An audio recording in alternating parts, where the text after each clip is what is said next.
Hello, everyone, and welcome to another episode of the Sparking That Your Marketing podcast. I'm Beverly Cornell, your host and founder of BC & Associates Marketing. And today we're chatting about something that's super close and near and dear to my heart and absolutely crucial for every service-based business out there.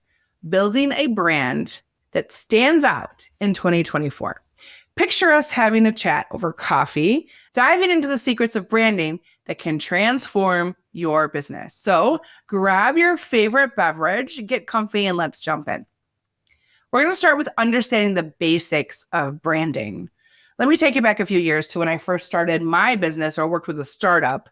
I remember thinking a brand was just a fancy logo and a tagline. But oh, how I was wrong.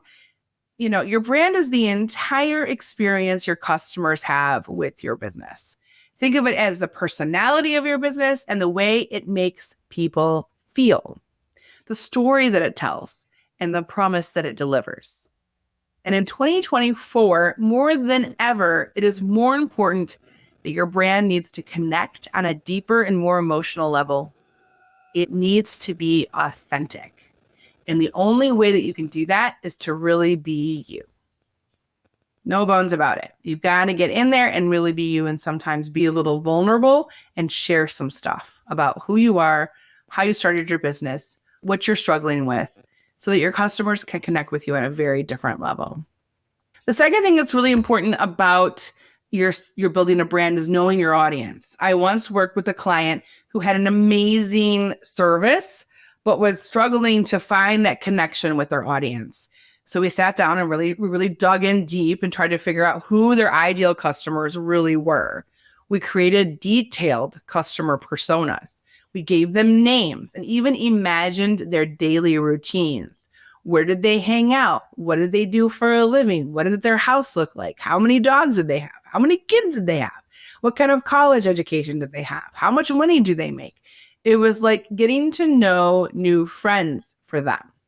We even gave them names of customers that they knew well and could easily visualize when they were talking about different types of marketing or other business decisions, and if that was the right decision for that particular customer. This helped us tailor the messaging and their services to meet their needs. Their specific needs, not just in general, but their customer persona needs. So Tim and Julie or Becky, whatever you decide to name your customers. So take some time and really, truly understand who your audience is. What are their pain points? What keeps them up at night? And how does your service solve any of those problems? This deeper understanding will help you create the brand that feels like it was made just for them. You can't beat that. The next step is to craft your brand story. Every single great brand has a story, and so does your small business. Why did you start your business? What challenges did you face? And what victories did you celebrate along your journey? I decided to create a job for myself. And from that job, as a freelancer, I grew it to a full-fledged agency. There were many conversations along the way, many tears, many mistakes, and many celebrations, all part of our brand story. We were dreaming big. We were thinking of all the different ways that this business could succeed. You want to share these moments with your customers, be authentic, and let your audience see this real side of you, that you're human, that they can relate to. People connect with stories that are genuine and relatable. So make sure your brand story is consistent across all platforms, your website, your social media, and even in the in-person customer interactions that you have at your facility or over the phone or even online. The next thing you want to think about with your branding is your visual identity and being super consistent with how you use that. So we're going to talk about your visual identity. Picture this. You walk into a beautifully designed coffee shop. The decor, the colors, the ambience, all perfectly aligned and super inviting and so cozy. Like you just want to sit and curl up with a book. That's the power of a strong visual identity.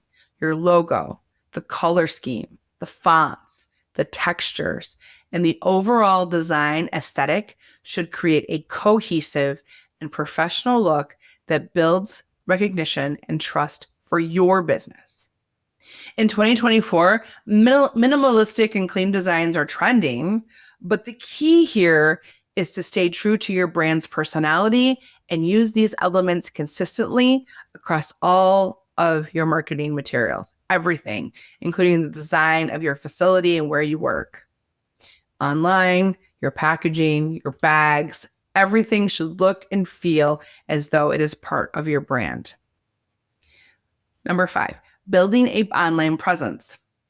Imagine having a store that's open 24/7, accessible from literally anywhere in the world. That's what a strong online web presence does for your business. You want to start with a well-designed website that clearly communicates who you are, what you offer, and how you help solve your customers' problems, how you help your customers. You want to ensure your site is definitely mobile friendly, because I'm seeing 50-60% of visitors to websites right now are on their mobile or iPad devices, tablets. And then you want to make sure you're optimized for search engine optimization, specifically locally if you have a brick and mortar store that offers the services you have. You want to make sure that you are known in that city for what you do. So when people search massage near me, they're going to be able to find a massage, maybe some Massage Envy or someplace like that, that's going to be able to pop up for them to find your business. You want to be easily found. Don't make it hard for your customers to find you.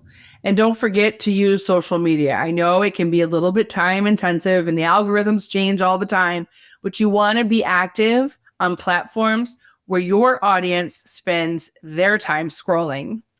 Takes 11 touch points now, 7 to 11, but 11 touch points now to really help somebody remember your brand.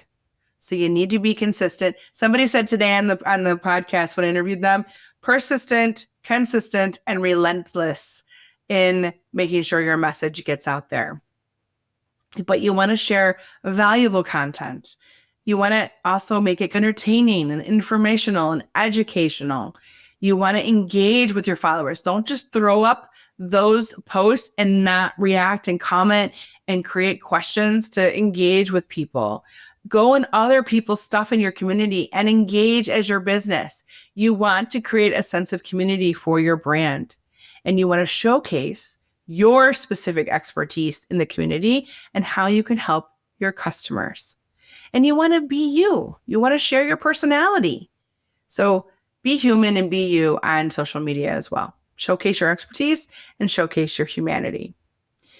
You want to leverage reviews and testimonials.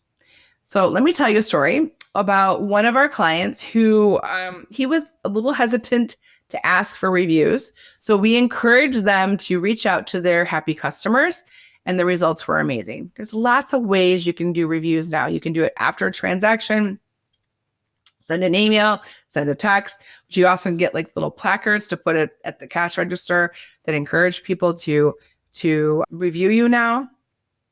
Makes it super easy. I can literally scan a QR code, put in a review, and maybe you have some kind of contest or some kind of an initiative to encourage people to review you. This also helps to serve and promote your local. As when you have more reviews, it looks like you are more credible, you have more trust.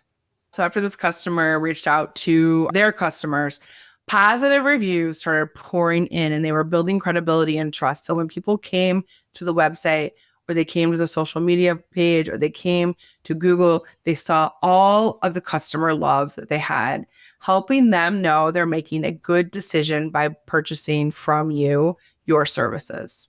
Social proof is incredibly powerful. It's other people talking about how awesome you are. And that doesn't seem salesy or swarmy in any way. And it just resonates much stronger to a customer looking for your services. You want to always encourage your satisfied customers to leave reviews and testimonials. You want to showcase them on your website and social media, obviously Google. But in 2024, video testimonials are especially engaging and personal. We use a program called Vouch that is incredibly powerful and easy to use for video testimonials and easy to put onto your website and your social media. These video testimonials allow people to see eye contact, see inflection, see body nonverbals, and really understand how your services help them and can be and make an even stronger impact than the written word. Last thing you want to think about with branding is to adapt and evolve. You want to remember that branding is not a one-time task. Your website is never done. These are things that are completely organic and change with time as your business evolves, as you become more seasoned, as your industry changes, as the community you live in and work in and serve changes. It's an ongoing journey, and you want to make sure you're regularly revisiting and refining the brand strategy to ensure it remains relevant and effective for your business and to your customers. You want to stay updated on industry trends and really have the idea that you're open to change. And I know a lot of entrepreneurs who are not open to change. So you have to think like this is something that's going to always change, even when you create the brand. The first time, the second time, the third time, it's going to continually evolve and change and grow with you and your business. And as you become more seasoned, I've seen businesses that thrive because they were willing to adapt and evolve. Those businesses are the strongest businesses. They're very resilient and they speak to the customer's ongoing changing needs. So this ability to pivot and grow is what will keep your brand strong and highly competitive. So to wrap up this chat, building a brand for your service-based business in 2024 is all about creating a meaningful and consistent experience for your customers. Understand your audience. You want to make sure that you are crafting a compelling brand story. You're maintaining a strong visual identity. You're establishing a solid online website and presence, and you're leveraging that social proof that's so extremely powerful. But like with anything, always be ready to adapt. Thank you so much for joining me today on the Sparking Ignite Your Marketing podcast. I hope you found these tips to be helpful and you are now ready to take your branding to the next level. If you have any questions or need any further assistance, don't hesitate to reach out. I'm always open for a 15-minute chat to help you look at your goals and where you're struggling. Stay tuned for more inspiring conversations and actionable tips. Until next time, keep sparking and igniting.